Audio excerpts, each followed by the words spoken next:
So I feel that if you are doing a training of any sorts, you should, one, be able to relate. Two, you should be aware of the problems that your audience has. Three, of course, the very important thing is that you should know your product, you should know your matter, you should know what you're talking about. Because if you know what you're talking about, then only can you give to the others.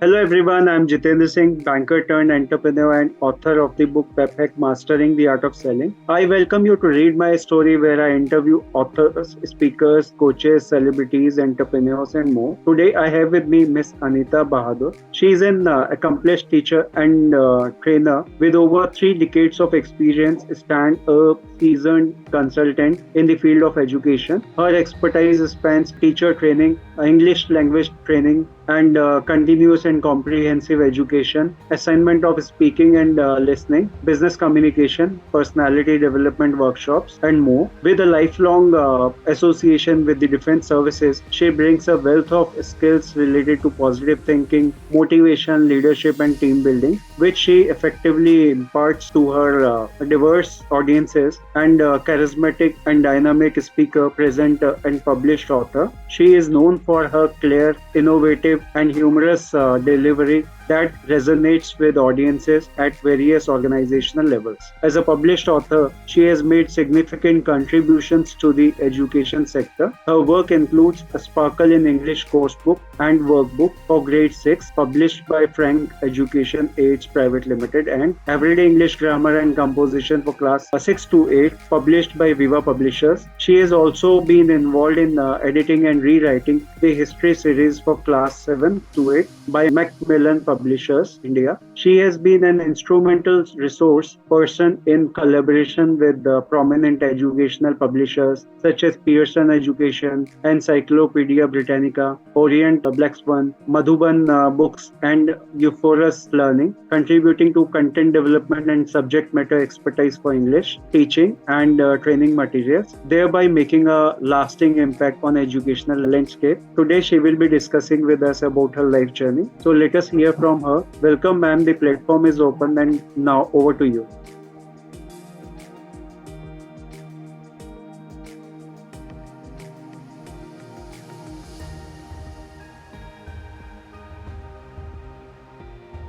Thanks, Jitendra, for that very long introduction. And it's a pleasure to be here today and to be talking to you. So amazing to have you here, ma'am. First thing I'd like to know from you is how did your past life has affected the person actually you wanted to be in your life when you were young? You would be having certain thoughts, and what you are now. So comparing them. Yes. So I grew up in an army or navy background. Actually, my father was in the navy, so I grew up in that environment. A lot of my formative years were spent in Bombay. A very, what would I say, a very inclusive society over there, because we were from diverse backgrounds, all of us, And then I went to a Christian school. So over there, I had a fantastic influence by the teachers over there. I think that was a different generation of teachers. The amount they brought to teaching and learning, we were groomed in so many things, not just the lesson or not just the knowledge, but we learned about, when there used to be floods or famine somewhere in the country. Aap yaad rakhiye ki this was in the late 60s and 70s that I was in school. And us samay mein, India's independence was very, very young. And we were, dealing with a lot of things. So there was a lot that we could do for the country. Every year we would have, faiths or money collection drives so that we could get together, money to send to people who need it and all that. So the overall, what we got over there, the overall experiences, I think that was a lot of learning. We were not told, ke ghar se paisa laiye. It was never that bring money from home. We were asked to make things and bring to the faith that we could sell. And I remember, we used to even cook stuff and bring. And I remember one time, I think I must have been in the 8th or ninth grade, and not even 8th, I think 7th grade. We were making chikki. So we got gur and we got peanuts, and, gur is jaggery. We got gur, we got peanuts, we put it all together at home. We were on, I don't even know if your audience knows about the kinds of stoves that used to be there. These were, these were the pump stoves that we used to cook on, and kerosene was the fuel at that time. So we were using that, and it was just such a wonderful experience growing up in such a secular environment. I think that that was just, that has always stayed with me. The reason that I was in that convent school is why my language is so well honed. I did English honors after that and all that, and I started teaching English. But I owe my basic language skills, I think, to that particular school in Bombay. After that, in college, I actually wanted to learn French at JNU. I even passed the entrance exam there for the 5-year MA course in French, but my father thought that JNU was not the right institution for girls. So I then did English honors from Kamla Nehru College. Interestingly, I never wanted to be a teacher, but I got married fairly early. I was only 23 when I got married. And after that, I had my children very quickly. So I have 2 children, and the children came along very quickly. And since I was married to an army officer, we could not be in bigger cities. Choti choti jagahon mein jate the, aur wahan pe what do you do? How do you find, work? So I decided to do B.Ed and become a teacher. So that's where my journey as a teacher started. And the point is that even though I had, I had no intentions of teaching ever in my life, I was very, very inclined towards maybe going into advertising or something like that, which never happened. But once I became a teacher, it became a passion. So that is basically it. It's wonderful. It was wonderful working with children, and I wanted to give them my best. I wanted to give them everything I knew. So that's where it became a passion, and I continued to teach for a very long time. Amazing. My next question was about passion only. So, what are the things you are passionate about in your life, and what is the role of motivation and inspiration onto it further? So, I'm passionate about teaching. Like I said, that is one thing that I really feel that anyone you teach, everyone can be a teacher, everyone can be a learner. And when you put your heart into teaching, when you want to just give to the children, then automatically the passion comes. And then you want to find out things, you want to look at new ways to teach, you want to look at new ways to make yourself useful in society. So that is my passion. Motivation, a lot of my life I went with the flow. I don't know if there was motivation at all, because wherever my husband got posted, I went along and I found a job in whatever school there was that I could teach in, and I taught. So the motivation to teach was the love for just, to be able to interact with kids and to be able to do something there. So I felt very productive there. So that was the motivation.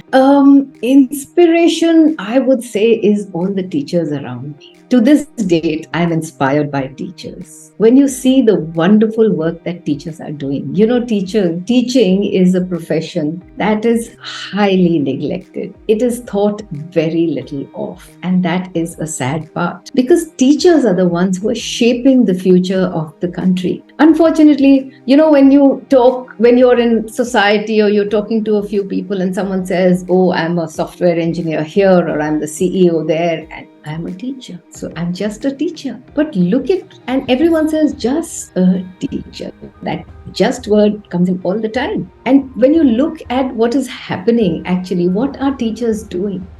Everyone says, teaching, easy job. It's an 8 to 2 job. Aapki afternoons free hoti hain. I'm sorry, it is not an 8 to 2 job alone. Most teachers, especially if they are women, and most teachers are women, they first finish their housework. Then they're in school. When they're in school, they give their 100%. Whatever kind of teacher, आपकी अच्छी teachers रही होंगी, बुरी teachers रही होंगी, सारी teachers जो हैं अपनी तरफ से अपना सब कुछ देती हैं बच्चों को पढ़ाने के लिए. For them it is important that they convey what they know. So वो टीचर्स फिर स्कूल आती हैं. स्कूल में फ्री पीरियड्स के नाम पे फ्री पीरियड्स तो होती हैं, लेकिन आइदर दे आर करेक्टिंग और they are looking at something else. School में सिर्फ टीचिंग तो होती नहीं, और आजकल तो कितना कुछ हो रहा है. There are programs, there are functions, there are competitions, और हर टीचर फ्री पीरियड में एवरीवन सेज अरे अरे 6 पीरियड पढ़ा ली दिन में, अरे 5 पीरियड पढ़ा ली दिन में, क्या किया. There's so much of background work that a teacher does. And at the end of the day, how are most teachers? Most of us are smiling. Most of us greet our children happily. We walk into class with a smile. There are few teachers who don't. Some days are good, some days are bad. But every teacher, therefore, is there for the children in those, that 6 hours or 8 hours that we are at school. और school के बाद भी ऐसा नहीं होता. हम लोग कई बार, at least I used to, I know that my generation, a lot of us used to, and I'm sure teachers still do today, we take back homework, we take back in the form of corrections, in the form of setting question papers, making report cards, क्या क्या नहीं होता है. So हमारा दिमाग चलता ही रहता है कि अब एनुअल डे आ रहा है तो क्या करेंगे, क्या फंक्शन करेंगे, किससे क्या करवाएंगे, किससे क्या बुलवाएंगे. So I think my inspiration is the teachers around us, because they are the ones who are working so hard, and it's a thankless job. It's seriously a thankless job. आप देखेंगे कि parents भी आजकल बहुत quick हो गए हैं teachers को छोटा दिखाने में. अरे they'll come and they say, ma'am आपने यहाँ टिक लगा दिया, यहाँ पे देखिए गलती हुई है. 40 बच्चे हैं एक क्लास में, टीचर एटलीस्ट 4 क्लासेस को पढ़ाती है. 160 बच्चे हैं, उनकी कॉपीज चेक करनी है. टीचर भी ह्यूमन बीइंग है, but the parents don't seem to understand that. And therefore, what I feel is that, hats off to all teachers, really. They're part of my clan, but yeah, they are my inspiration. Truly, ma'am. And I must say they are the pillars of, most important pillar of nation. Otherwise, whatever success we have achieved so far, it would not be possible without the effort of teachers and educators. Their role is really immense, really important. Otherwise, whatever engineers, scientists, or whosoever we see them, they won't be possible without their teachers. Yeah. So moving on to the next one, if I ask you about your work and experiences, you already mentioned how you started, but on to it furthermore, how was your journey throughout, what all you did, now what you are doing? So I started, interestingly, as a nursery teacher. So my husband was posted in Alwar, and there was this small army school that I started teaching at. So I started as a nursery teacher. My younger son was also in the nursery, and I like to think I grew with him in many ways, because I started as a nursery teacher. But very soon I was teaching middle school. So I was teaching from grades 4 to 8. Not even 4 so much, 5, 6, 7, 8 I was teaching. And then through most of my career, I taught English up to grade 10. So that was most of my teaching career. And like I said, wherever I went, I taught. Life was not easy. Living, in the army, you pick up your bags and you move every 2 years or 3 years. So you pack up your bags, you move to a new place. There were times when my husband was posted at an area where I could not join him, and I had my 2 boys. So I came to Noida. I stayed here for a couple of years. At that point in time, in fact, I found it very difficult to cope, because, sending the children to school, going to school, coming back with no real support at home. So I took a break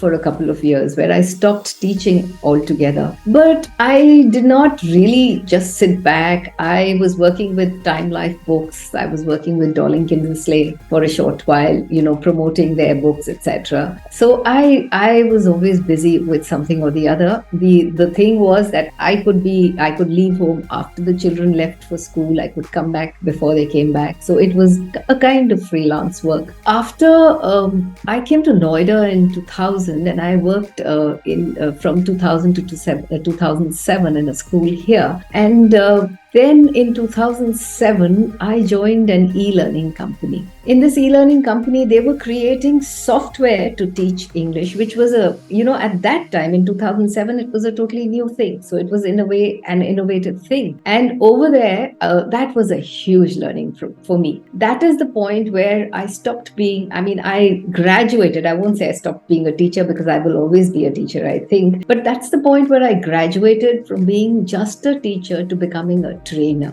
in many ways, sometimes a mentor, and so on. So that's the point, because in this e-learning company, it was a small setup. So we were doing everything. We were creating content.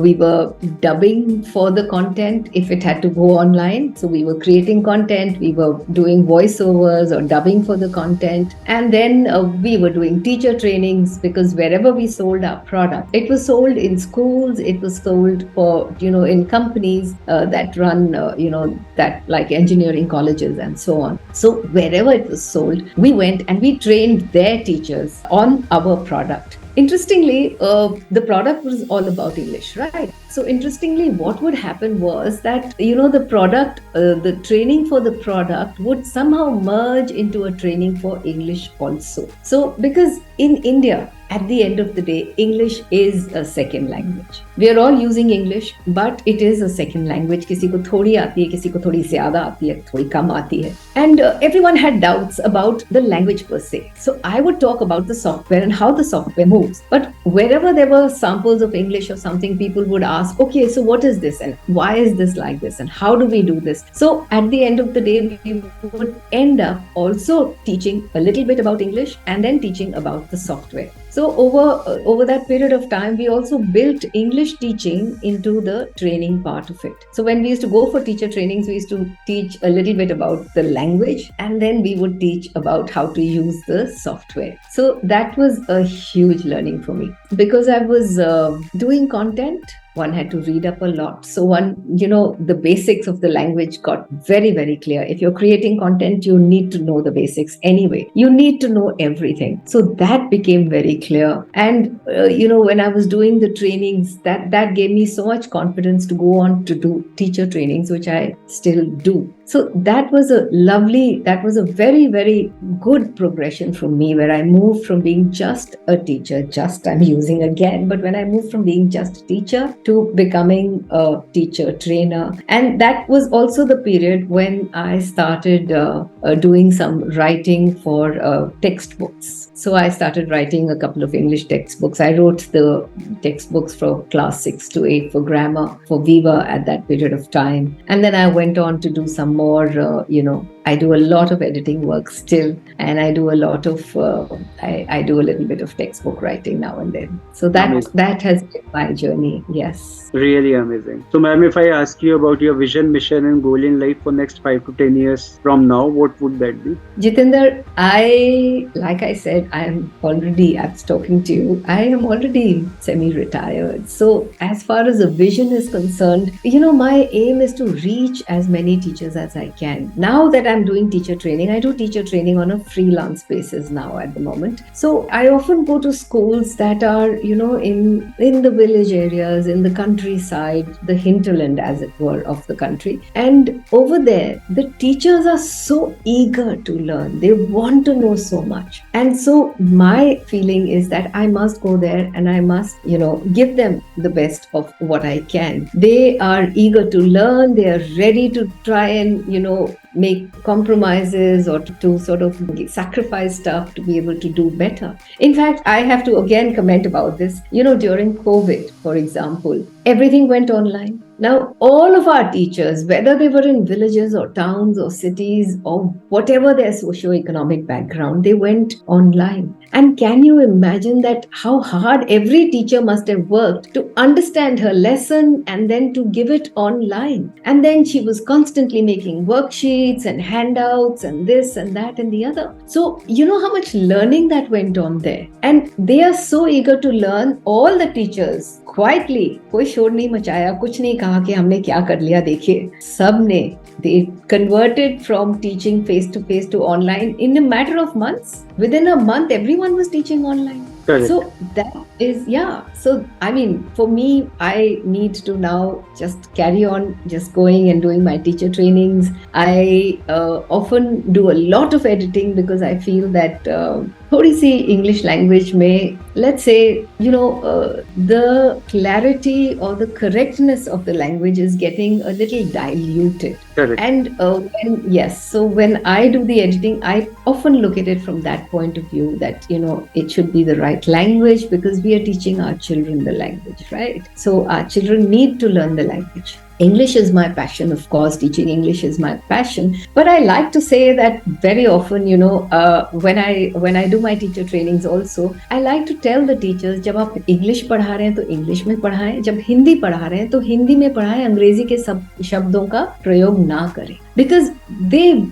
English and Hindi have become so merged with each other now that a lot of the Hindi teachers are using English words to explain things because it's easier. Because everyone knows the English words. So they use the English words, and I tell the teachers that. So though I'm passionate about English, I like it that I try to make it a point that whichever language you're teaching, teach it well. And whichever language you're learning, learn it well. Everyone says, how does it matter? क्या फायदा है? क्या फर्क पड़ता है? अंग्रेजी अच्छे से ना बोलें, काम तो चल जाता है. My point is, do whatever you do it well. Yeah. Correct. Yeah. Rightly pointed out. If you're learning English, you should learn English in English only. You cannot learn it correctly, and feel proud that you know the language well. Correct. You It's cannot not learn that, English in Hindi or in French. well, half of India, more than half of India, is in fact 3/4 of India, I think, has learned English in their native languages. I won't say that. Correct. But my take is this, that if you're learning the language, be proud to learn it well. Be equally proud of your own languages or any other third language you're learning. Correct. Because, you will find that that's the best way to go forward. Correct. And most teachers think if they use fancy words, that would create an impact. But it should be like that. The teaching they are doing for the students, they should go to the level of the students and make it in the simplest form possible so that each and every student can understand. That's it, and that becomes the basis of my teacher trainings also. That we have to understand what our students will understand and make our content so simple that the students understand it and they can relate to it. Correct. And they can learn it well, right? So correct. I talk about teaching methodology, I talk about learning skills and all of that when I do my teacher training programs. Amazing. So ma'am, if I ask you, like, what are the most important life lessons you have learned from your personal and professional journey? Any 2 things, 3 things you would like to highlight here? I think the most important life lesson really is that, just carry on regardless. Basically, whatever happens in life often happens, it happens for the best. So you have to take what you are given.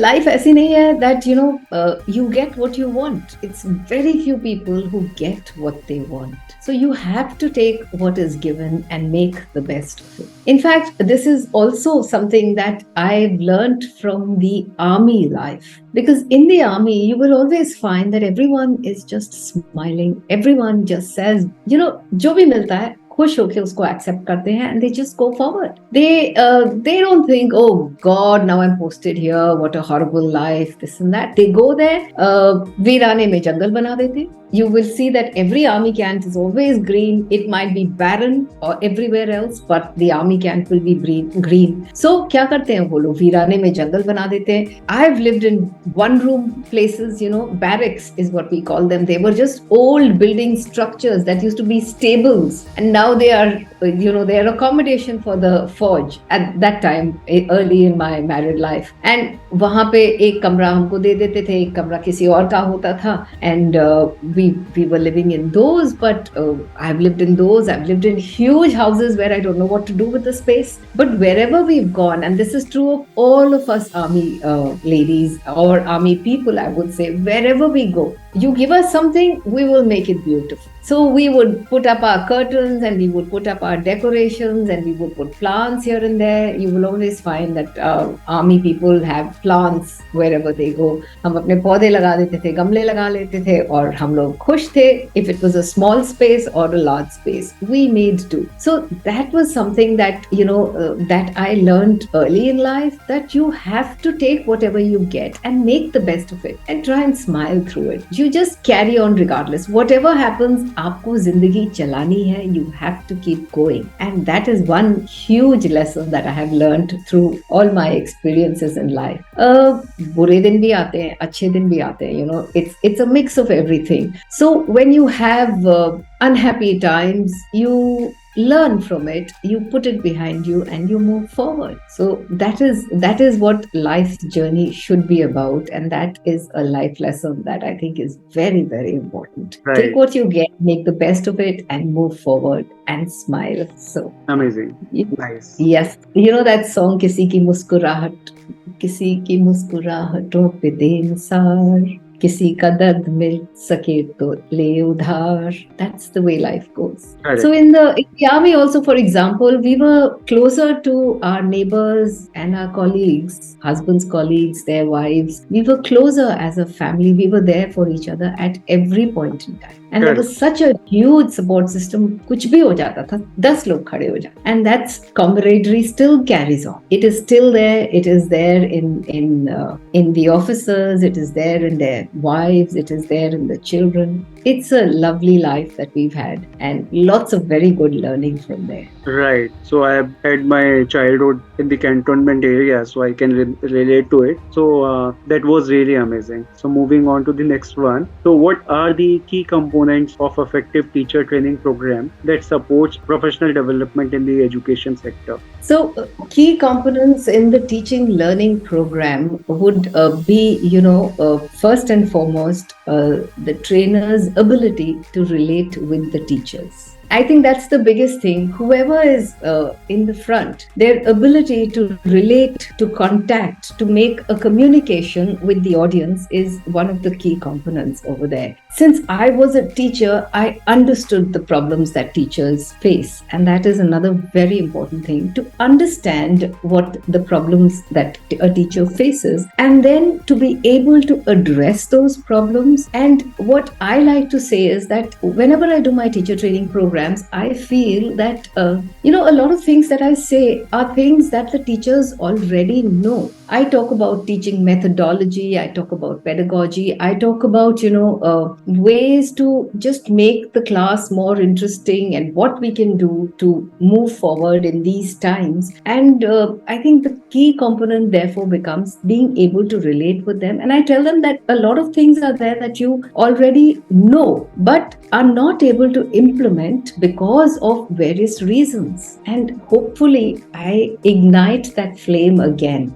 Because a lot of times teachers get bogged down. There's such a burden of being a teacher that they sometimes also, they are human beings, so they get bogged down. So I feel that if you are doing a training of any sorts, you should, one, be able to relate. Two, you should be aware of the problems that your audience has. Three, of course, the very important thing is that you should know your product, you should know your matter, you should know what you're talking about. Because if you know what you're talking about, then only can you give to the others. So that's the thing. Yes. Rightly pointed out. So now if I ask you, like, how can teachers, trainers adapt their methods to address the diverse learning needs and styles of educators they work with? See, the learning needs of educators, I really feel that educators often get very demotivated.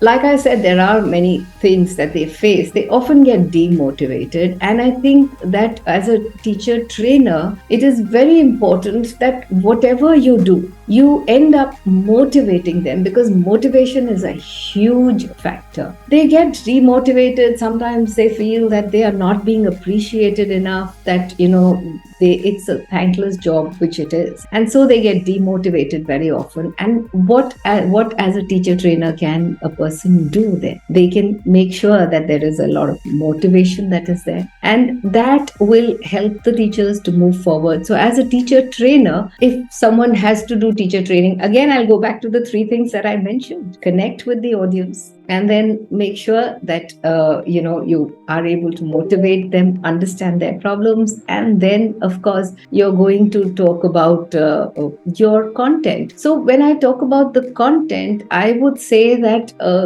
as a teacher trainer, we now need to first of all think of ways in which we can hold the attention of our children. Because today's children, today the teaching learning method is not what it was, say, even 30 years ago. Because then it was the teacher standing in front of the class and the class sitting in front, and the teacher talking mostly and the children listening.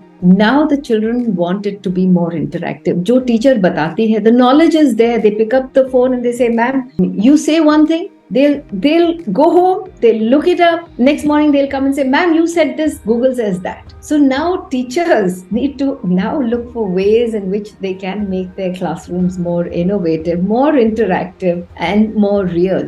So a lot of experiential learning is something that, the new education policy that has been implemented by the government also requires that children learn through experience. So that becomes experiential learning. There's a lot of interactivity that should happen in the classroom. And the method should be such, especially now, to hold the attention of today's generation. This is the 2-second generation. They look, on their tablets or their phones, they are scrolling. Their attention span is like 2 seconds. So how can you hold them to something and make them understand? So what innovations can you bring about? How interactive can you make it? How can you excite their thoughts? That is the important thing. So experiential learning, instead of saying that there's a room that is 10 feet long by 7 feet, in breadth, and what is the area of the floor of the room, make the children measure the area and then make them measure the length, measure the breadth, and then come up with their conclusions. They'll never forget that lesson. So,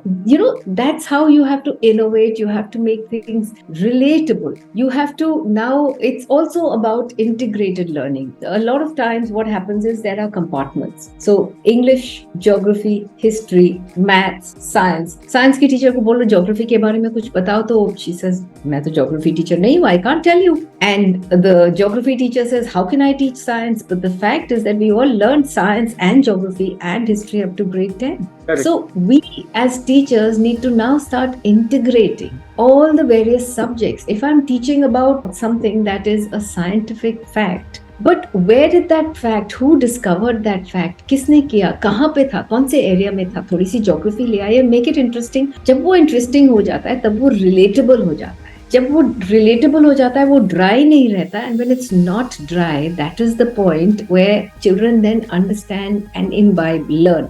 so in fact, जब हम बच्चे थे, honestly, when we were in our schools, we learned like that. So now suppose there are floods in Bihar और हम flood relief के लिए पैसे collect कर रहे हैं. We used to have, every day for a week or 2 weeks or 3 weeks, every day one class would be given the responsibility of running a kind of a canteen during the break. So जब हमारी class की बारी आती थी, जैसे मैंने बताया वो चिक्की बनाई थी. So there would be like 5 or 6 items that 3, 4 children had gotten together and made. अब हमें बताया गया है कि फ्लड्स हैं बिहार में. कहाँ है बिहार? वो हमें पता चला. मैप में कहाँ है? क्यों फ्लड्स आए हैं? कौन सी नदियां वहां से बह रही हैं? You see, so everything gets integrated. So you've got geography, you've got history. जब हम चीजें बेचते हैं, पैसे इकट्ठे हुए, कलेक्ट किए, उसको ऐड किया, सब्ट्रैक्ट किया, क्या किया, all of that. You see how it, because life is integrated. Life is not in compartments. Life is not geography, history, science. Life is a mixture of the whole thing. So therefore, this is something that our teachers need to do.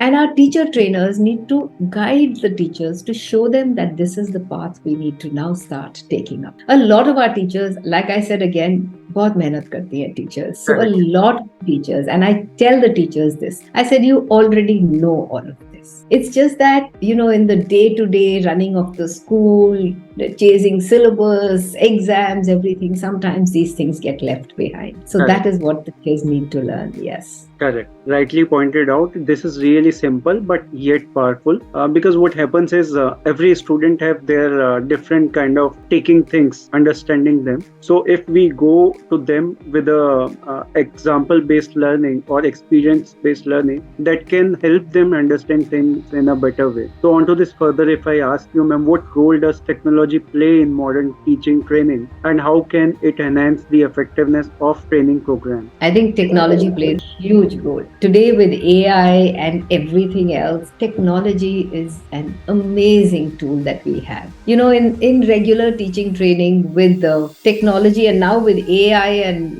virtual goggles and all those things, I don't even know the names of those things, but with all of that, you can take the children to the site. You don't have to physically physically take them there, but they can see, they can visualize. So technology is an amazing tool and it works very well. And then I think it's just going to get better and better. There was this movie I saw on, of a classroom where they were teaching them the principles of how a bridge is made, what is the physics, what is the maths in making of the bridge. And in that school, very advanced, but in that school they had 3D printers, and each group was given the task of making a bridge, and they actually printed the bridges out on a 3D printer, and then they hung weights to see how much weight the bridge could carry. So all that was technology. So it's an amazing tool, and it all depends on the resources that we have and how much we can use it. But just by itself, technology is again an amazing tool. Right. So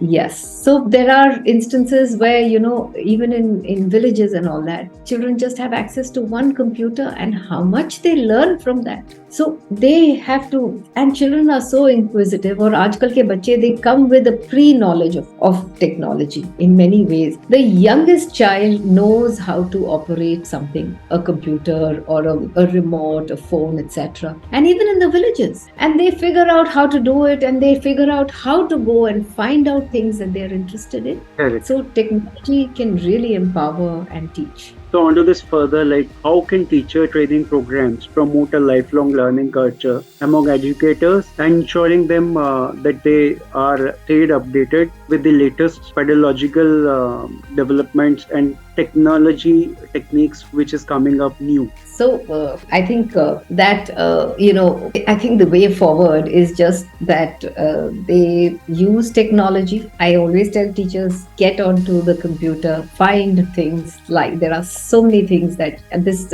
example of this, the bridge that this class built and all that. I found this online. So I always tell teachers this: Google is like a huge, massive library. You will find everything there. Now it's up to you how you can make out, or how you can choose what is good for you and what you can use and how you can use it to make everything better. So, technology comes in, the way we teach, if it's interactive, it involves the children, then it just makes everything move forward, right? Correct. Yeah. Rightly pointed out. Now, ma'am, like as we always get some of the questions out of the syllabus. So one out of the syllabus question for you. Since you've been a teacher trainer and you've been doing these programs for quite long. So if you got into these type of programs when you started your career as a teacher, what difference it would have made in your life or your students?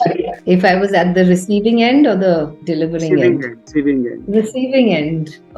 So when I started teaching, there were not too many teacher training programs that used to happen. So we learned on our own and we moved forward. So I would say that if I had got into teacher training programs at that point, I might have reached this point a lot earlier in my life than I did, because we had to learn from experience. We had to learn by looking around and seeing what is happening around us. And then, like I said, I mean, as a teacher, you have to be a learner first. So if you're willing to learn, then everything is open to you. So had I got these programs in the beginning of my career, maybe I would have progressed much further today than I am at this point. Right. Amazing. So that's really important. We get the right kind of training programs when we enter into a career. So that helps to understand like what are the nitty-gritties, what are the things associated with the the job role which we are going through. So that really helps us to understand, and also we can be more creative. We have more bigger horizon related to the area of work which we are doing and we may get into. So that really helps. You rightly pointed out. So now I am moving on to the last one. Any message or advice you would like to share with our viewers and listeners? Well, the message that I have for listeners, like I said earlier, is carry on regardless. Life is not easy. It's not going to give you everything you want. You have to take life as it comes, adapt to it the best you can, and carry on as much as you can, because that's the only way. way. Follow your interests, maybe not your passions. Maybe life doesn't allow you to follow your passions. If you can follow your passions, that's the best thing that can happen to you. And I find so many people like you, Jitendra, following their passions, doing what they love to do, which is good. But if life does not allow you to follow your passions, follow your interests, maintain your interests, do something that you're really interested in. So, Jitendra, interestingly, at this stage in life, I've joined a small theatre club because I was always very interested in theatre. So now at this age in life, I have joined a theatre club and I'm totally enjoying it. I may not, put up performances or anything, but it's such it's so enriching that you follow your interests. So don't ignore yourself. Don't put yourself last. Correct. Give yourself importance. Don't put yourself first either. Because when you put yourself first, you forget that there are other people around you. So don't put yourself first, but don't put yourself last. Find that balance, follow your interests, and keep smiling. Really a nice thought and nice advice, nice suggestion, I would say. Because following simple things can be really very much important in life. We can create, small things can create larger impacts. Sometimes, not sometimes, but most of the times. We ignore them. That is the thing which happens most of the time. So you rightly pointed out, if we start following these simple things in life, they can create more meaningful outcome of what we are trying to achieve in our life. So definitely that.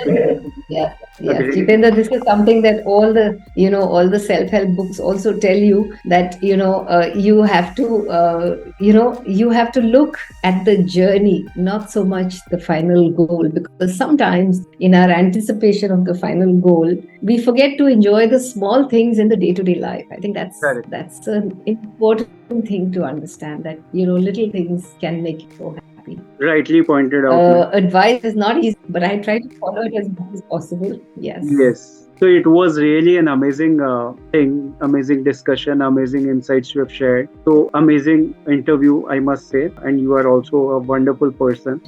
You shared so many things about your journey, how you started your career, what all you did, how you got into from teacher to a teacher trainer. That was really a wonderful journey. And the thing you have shared about how we can make teachers more effective with newer ways of learning technology per se, that can help them understand broader perspective, and also they can come closer to students and help them understand things in a better way. That can be really wonderful thing, because sometimes happens is most students have different kind of wavelength to understand things. So to match that, teachers also need to work hard. They are doing hard work already, but it can be a slightly different, newer perspective, and following newer technology can help them better.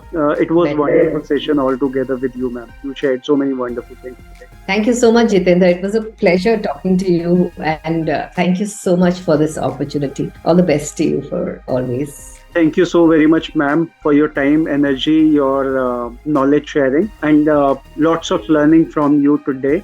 Would be definitely wonderful for most of the people who would be listening to this podcast or view this podcast. So, guys, don't forget to check the link which I would be sharing along with the interview, wherein you can connect with ma'am, take her help and guidance also. So, do check that out too. Thank you so very much, everyone, for watching and listening. I hope you all must have gathered a lot of information and enjoyed watching it. Don't forget to like, share, comment, and subscribe. Have a good time. Thank you, and bye bye.